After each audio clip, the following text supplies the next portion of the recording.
दोस्तों, आप सबका यह स्वागत है अपने यूट्यूब चैनल मैथ्स बटन में। आज हम करेंगे क्लास 10th का चैप्टर नंबर जो 3 है, linear equation in two variable. इसके हम बनाने वाले हैं एक्सरसाइज नंबर 3.1 के क्वेश्चंस, जो कि हमारे पेपर में बनने वाले हैं, आते हैं जो पेपर। ठीक है, हमने 3.1 के लिए जो बेसिक कंसेप्ट जो हैं हमने इसके बारे में सीख लिया था कि हमारे पास कितने इसके लाइन्स होती हैं, कितने तरह की लाइन होती हैं, कैसे कैसे उनको पता लगा सकते हैं, उनका फॉर्मूला क्या क्या होता है। तो अगर आपने वो नहीं देखा है तो प्लीज़ पहले चैनल में जाकर के प्लेलिस्ट में जाकर उसको आप चेक करिए, और इसका लिंक मैं आपको डिस्क्रिप्शन में भी दे दूंगा, तो वहाँ से आप प्लीज़ जाके पहले उसको देखिए, तभी आपको इसमें आएंगे। यहाँ देखेंगे तो आप बेहतर समझ में आने वाला है। तो आज चलिए हम शुरू करते हैं एक्सरसाइज नंबर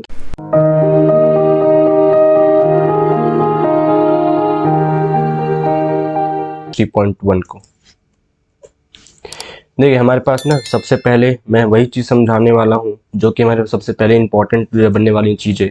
तो मैं क्वेश्चन 1 को अभी के लिए स्किप करूँगा, क्योंकि वहाँ पे हम सीधा इक्वेशन की बात करेंगे। हम लोग इक्वेशन समझेंगे एक्सरसाइज नंबर 3.2 के अंदर।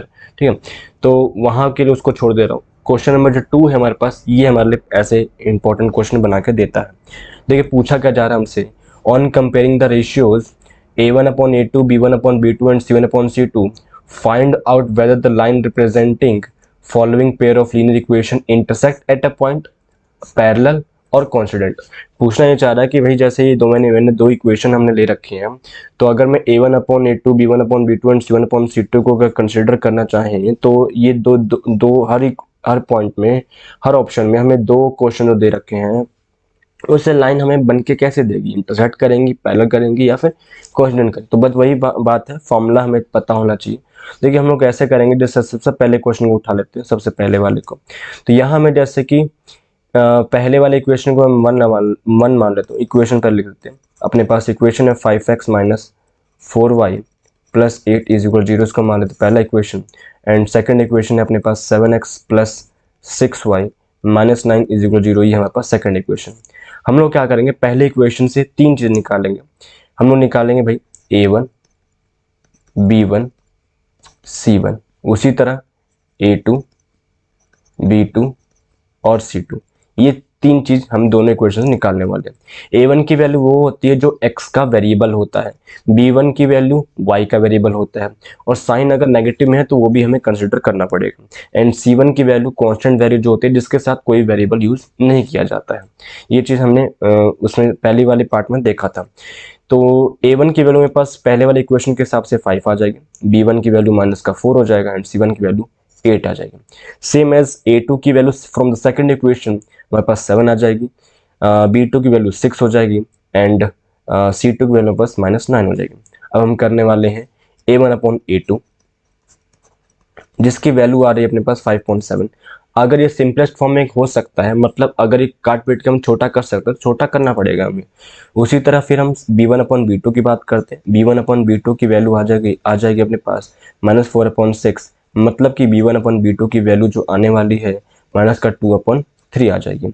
सेम एज C1/C2 की जो वैल्यू आ जाएगी वो आ जाएगी अपने पास 8/-9, मतलब कि -8/9 आ जाएगी।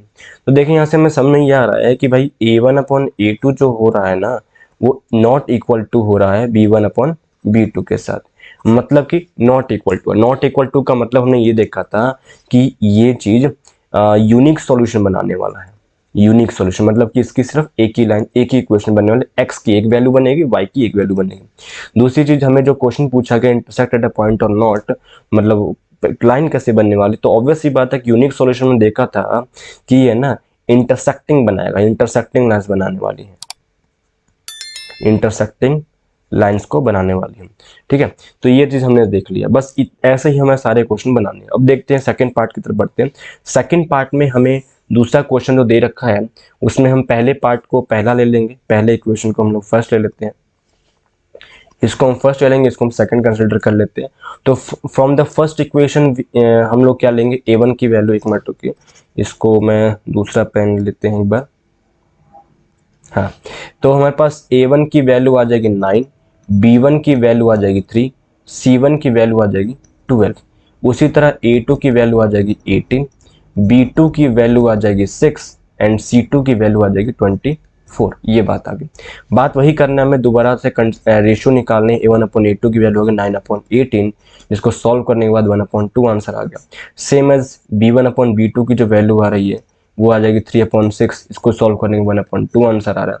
सेम एज C1/C2 की वैल्यू आ जाएगी 12/24, जिसको सॉल्व करने के बाद 1/2 आंसर।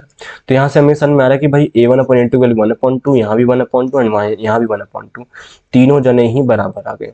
तो A1/A2 बराबर है B1/B2 के, और ये भी बराबर है C1/C2 के साथ। तो यहाँ से हमें ये चीज़ समझ में आ जाएगी। तो A1/A2, B1/B2, C1/C2 तीनों जने बराबर हैं। इसका मतलब ये हो गया कि ये लाइन हो गया मेरे पास कांस्टेंट लाइन, कांस्टेंट, ठीक है। और कांस्टेंट लाइन के बहुत सारे सॉल्यूशन होते हैं, तो यहाँ पे आ जाएगा इन्फिनाइटली मैनी सॉल्यूशन। ये हमसे पूछा नहीं गया, बस मैं ऐसे ही बताना चाह रहा हूँ, ठीक है। हमसे इस लाइंस के बारे में पूछना चाह रहा था, तो ये हमारा 2 क्वेश्चन मैंने सॉल्व कर दिया। अगले पार्ट की तरफ बढ़ते हैं। अगले पार्ट में हमें थर्ड क्वेश्चन जो दे रखा है, थर्ड पार्ट इसका, ये हमें क्वेश्चन, तो इक्वेशन लिख लेते हैं पहले। अपने को पहला इक्वेशन हमें मिल गया ये, एंड सेकंड इक्वेशन हो गया ये अपने पास। तो A1 की वैल्यू आ चुकी है 6, B1 की वैल्यू आ चुकी है -3, एंड C1 की वैल्यू आ चुकी है 10 आ गई ना। उसी तरह A2 की वैल्यू आ चुकी है 2, B2 की वैल्यू आ चुकी है -1, एंड C2 की वैल्यू आ चुकी है +9। ऑब्वियसली बात है, रेशो निकालना है। A1/A2 मतलब कि 6/2, काट दीजिए तो आंसर आ गया 3, ठीक है। इसी तरह फिर B1/B2 सॉल्व कर देते हैं, -3 एक मिनट इसको थोड़ा ठीक से लिखते हैं, -3/-1, माइनस से माइनस कट हो गया तो आंसर हो गया ओनली 3, यहाँ पे रह गया। एंड C1/C2 की वैल्यू आ चुकी है 10/9, ये तो सॉल्व हो नहीं पाएगा, इसको छोड़ देते हैं। तो यहाँ से देखने से मुझे साफ समझ में आ रहा है कि A1/A2 और B1/B2 दोनों जने बराबर आ गए।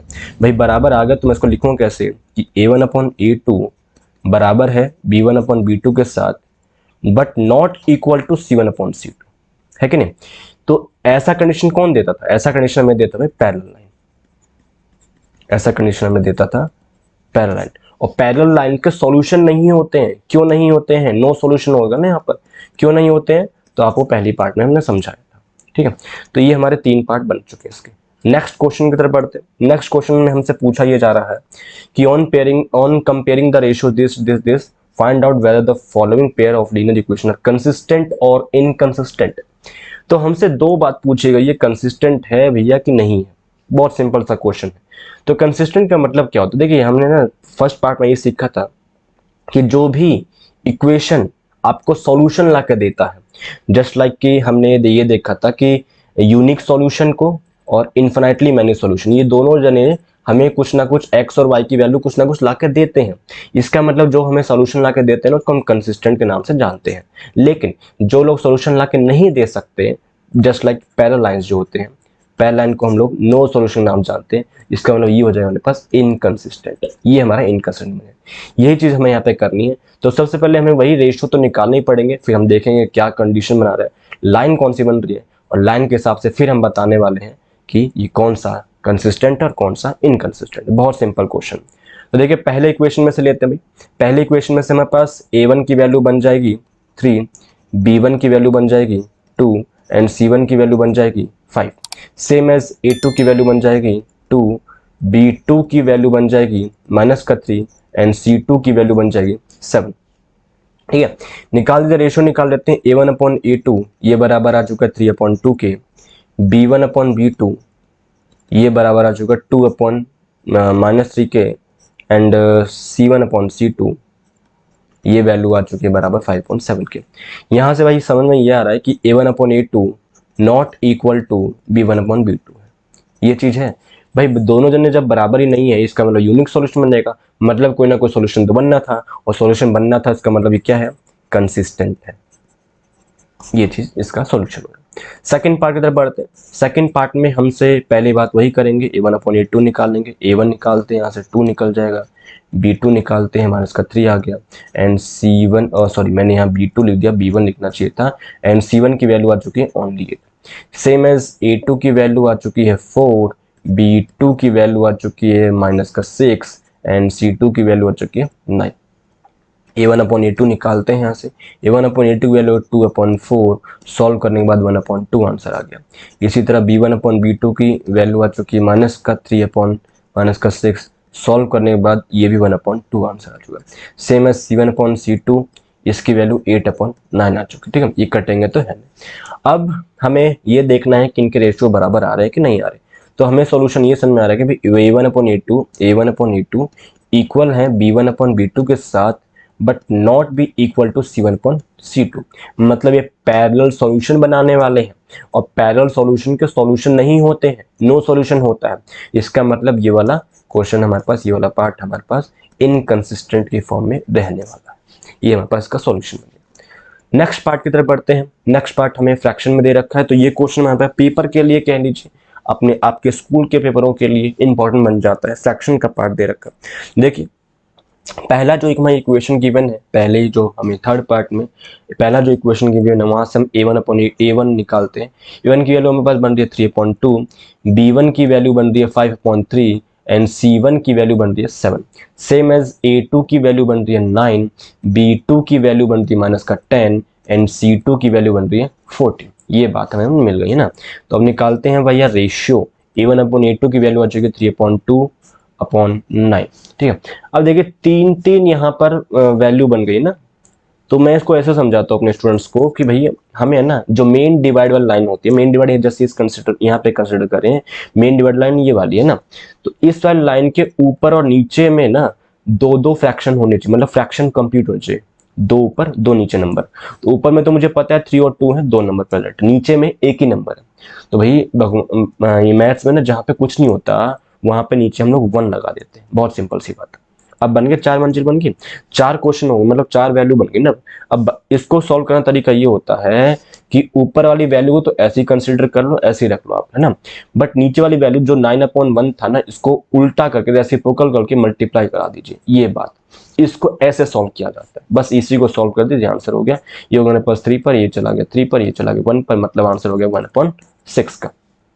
सेम एज b1/b2 की वैल्यू आ चुकी है 5.3/-10 था, इसके नीचे भी 1 डाल देते हैं। सॉल्व करने का वही तरीका है, 5/3 तो ऐसे लिख देंगे, फिर माइनस का 1/10 आ जाएगा। ठीक है। हाँ, अब यहाँ पे कोई समझेगा माइनस तो भाई 10 के साथ था, ऊपर कैसे आ गया, है ना। देखिए भाई, माइनस चाहे नीचे हो, कोई फ्रैक्शन में माइनस चाहे नीचे हो चाहे ऊपर, उससे मतलब नहीं है। दिखाने के लिए शो करते हैं, जहाँ पे शो हमेशा न्यूमरेटर में होना चाहिए, ऊपर होना चाहिए। इसी को काट पीट दीजिए, ये हमारा आंसर है। 1 आ गया इसका, 2 आ गया इसका, तो ऊपर रह गया भाई माइनस का 1, नीचे रह गया 6। ठीक है, तो मैं यहाँ पे ये कहूंगा कि दोनों जने बराबर नहीं आए हैं अभी ना। इसके बाद और निकालते हैं भाई, c1/c2 7/14 था, सॉल्व करने के बाद 1/2 आंसर है। तो यहाँ पे कोई भी बराबर नहीं आया है। a1/a2 और b1/b2 वैल्यू से सेम आई है, बट माइनस का साइन देखिए आप, माइनस में भी सेम नहीं बन रहा। इसका मतलब ये हुआ कि a1/a2 not equal to b1/b2 था। इसका मतलब ये हो गया कि दोनों जने ना यूनिक सॉल्यूशन बनाएंगे, और यूनिक सॉल्यूशन क्या होता है, कंसिस्टेंट होता है। ये हमारे पास इसका आंसर बनकर तैयार हो गया। नेक्स्ट पार्ट है फोर्थ पार्ट। ये भी ऐसे ही करेंगे हम लोग, सारे क्वेश्चन में करा रहे हैं। वहां पर a1 की वैल्यू 5 आ गई है, b1 की वैल्यू -3 आ चुका है, c1 की वैल्यू 11 आ गई है, a2 की वैल्यू अपने पास -10 हो गया है, b2 की वैल्यू हमारे पास 6 आ गया है, एंड c2 की वैल्यू -22 गिवन है। रेशियो निकालते हैं। a1/a2 की वैल्यू आ चुकी है 5/-10 हो गया है, सॉल्व करने के बाद -1/2 आ चुका है। b1/b2, इसको सॉल्व करने में -3/6 आ चुका है, सॉल्व करने के बाद -1/2 आ गया है। सेम एज c1/c2, इसको सॉल्व करने के बाद 11/-22 आ चुका है, इसको सॉल्व करने में फाइनल हमारा पास आंसर आ गया -1/2 आ चुका। तो यहाँ पे तीनों ही वैल्यू -1/2, -1/2, -1/2, तीनों ही वैल्यू बराबर आ चुकी है। तो हमारे पास इसका मतलब ये हो गया कि a1/a2 इक्वल आ चुकी है b1/b2 के साथ, और ये भी इक्वल है c1/c2 के साथ। मतलब एक कंसिस्टेंट बनाएगा। सॉरी, पहले तो ये इनफैक्टली मैंने सोल्यूशन बनाएगा। इनफैक्टली मैंने सोल्यूशन का मतलब ये हो गया, सोल्यूशन हमें ला के देने वाला है, और सोल्यूशन ला के अगर देगा तो इसका मतलब ये हो गया कि ये कंसिस्टेंट सोल्यूशन देगा आपको। बात इतनी सी, ठीक है। तो यहाँ पे मैं सारे पार्ट करा रहा हूँ आपको, लास्ट पार्ट है फिफ्थ पार्ट इसका। तो आप इसको प्लीज़, जिसने अभी तक सब्सक्राइब नहीं कर रखा है चैनल को सब्सक्राइब करिए और अपना लाइक भी करिए। अगर आपको सेशन अच्छा लग रहा है तो अपने दोस्तों के साथ शेयर करिए इस चीज़ को। ठीक है, फिफ्थ पार्ट हम लोग देखने वाले हैं। फिफ्थ पार्ट में हमारे पास है A1 की वैल्यू 4/3 है, सेम एज B1 की वैल्यू 2 है एंड C1 की वैल्यू 8 है। A2 की वैल्यू हमारे पास 2 है, B2 की वैल्यू 3 है एंड C2 की वैल्यू 12 है। ये हमारे पास निकल के तैयार हो गए। A1/A2 मिल चुका है अपने को, तो 4/3/2, जिसके नीचे कुछ नहीं है तो बोलेंगे 1, है ना। तो 4/3 मल्टीप्लाई 1/2 सॉल्व कर देंगे 2 से, तो आंसर आएगा 2/3। सेम एज B1/B2 निकालने वाले हैं यहाँ से। B1/B2 की वैल्यू 2/3 आ चुकी है एंड सेम एज C1/C2 निकालने वाले हैं। C1/C2 की वैल्यू आ चुकी है 8/12। इसको सॉल्व करने के बाद में हमारे पास आंसर चुका है 2/3। यहाँ पे सभी के सभी बराबर आ गए भाई। A1/A2 इक्वल है B1/B2 इक्वल है C1/C2, तीनों जने बराबर। इनफिनिटली मैंने सॉल्यूशन बनाने वाले हैं और इनफिनिटली मैंने सॉल्यूशन का मतलब ये हो गया कि ये लोग कंसिस्टेंट है। ठीक है, तो ये हमारे पास सारे के सारे सॉल्यूशन बन चुके हैं। अब हम लोग देखने वाले हैं एक इसका फिफ्थ पार्ट एक और है, ये इसका लास्ट पार्ट होने वाला है। तो इसको देखते हैं। फिफ्थ पार्ट में हमें दे रखा है half the perimeter of a rectangular garden. इसमें ना हमें ये वर्ड प्रॉब्लम कहलाते हैं क्वेश्चन। वर्ड प्रॉब्लम को सॉल्व करने का तरीका होता है कि आप है ना क्वेश्चन को पढ़ना है पहले। अगर आपको वर्ड प्रॉब्लम में दिक्कत आती है तो हमें ये करना पड़ेगा कि इसको 2 से 3 बार पढ़ना पड़ेगा, हमें बात को उसको समझना पड़ेगा। ठीक है, बात को समझने के बाद अपना प्रैक्टिकल लगे थोड़ा सा। जैसे यहाँ पे कहना ये चाह रहा है कि half the perimeter rectangular garden, यहाँ पे हमें इसका फॉर्मूला ही पता होना चाहिए। जैसे बोला गया एक रेक्टेंगुलर गार्डन था भाई, एक रेक्टेंगुलर गार्डन बना लेते हैं हम लोग। अब भाई रेक्टेंगल शेप का है तो ऑब्वियस सी बात है लेंथ भी होगा ब्रेड्थ भी होगा, तो इसको मैं लेंथ कंसिडर कर लेता हूँ। ठीक है, ये लेंथ हो गया अपने पास, ये हमारे पास ब्रेड्थ हो गया। ठीक है, लेट कर लेंगे, let length of rectangular garden is equal to L and breadth of rectangular garden is equal to B. ठीक है, ये हमने कंसिडर कर लिया। अब क्वेश्चन पढ़ते हैं जरा। अच्छा, पेरीमीटर की बात भी थी, पेरीमीटर भी निकाल देते हैं। तो पेरीमीटर का फॉर्मूला होता है 2 × L + B, ये हमारे पास फॉर्मूला होता है। अब क्वेश्चन पढ़ते हैं भाई। Perimeter, half the perimeter, perimeter का आधा करने पर, ठीक है, of rectangular garden was length is 4 metre more than its width. बोलना ये चाह रहा है कि पेरीमीटर जो लेंथ है ना, लेंथ जो है वो 4 ज्यादा है ब्रेड्थ से, लेंथ जो है वो 4 ज्यादा है ब्रेड्थ से। ठीक है, और पेरीमीटर का आधा करने पर इज 36, ये हमें पेरीमीटर की आधा करने पर 36 की बनता है। ठीक है, ये हमें बात की। इसका मतलब इसको मैं क्रॉस करूंगा अगर, तो P की वैल्यू आ चुकी है 36 × 2, मतलब की हो गई 72 मीटर। यही बात है। ओके, इसको रख देते हैं अब इस फॉर्मूला के अंदर। ये इस फॉर्मूला के अंदर हम लोग यहाँ पुट करने वाले हैं। तो देखें, तो पेरीमीटर की वैल्यू आ चुकी है भाई 72 इज इक्वल टू 2 × लेंथ की वैल्यू अपने पास है 4 + b। ये कौन है? लेंथ है, और फिर एक और भी जो कि L + b बनाने वाला है। इसको सॉल्व करेंगे जरा। 72 इज इक्वल टू 2, 4 + 2b हो जाएगा। 2 को अंदर मल्टीप्लाई करा देते हैं। 72 इज इक्वल टू 8 + 4b हो जाएगा। 8 को माइनस करवाएंगे अब अगले स्टेप में, इज इक्वल टू 4b हो जाएगा। ये हमारे पास सॉल्व करके आपको देने वाला है कितना, ये हमें देगा 64। 64 इज इक्वल टू 4b हो जाएगा, मतलब b की वैल्यू 64/4 आ जाएगी, मतलब कि हो जाएगा कट करके 1, और ये हो गया हमारे पास 1 और 8। ठीक है ना, 8 नहीं, ये हो गया 6, सॉरी। तो b की वैल्यू हो जाएगा 16 मीटर की। भाई अगर ब्रेड्थ की वैल्यू पास आ चुकी है, लेंथ हमसे बोला गया था 4 + b है, तो ऑब्वियस ही बात है 4 + 16 हो जाएगा, मतलब कि ये 20 मीटर का आंसर आ गया। मतलब कि लेंथ की वैल्यू आ चुकी है पास 20 मीटर एंड ब्रेड्थ की वैल्यू हो चुकी है 16 मीटर। ये हमारे पास का सॉल्यूशन मिल चुका है।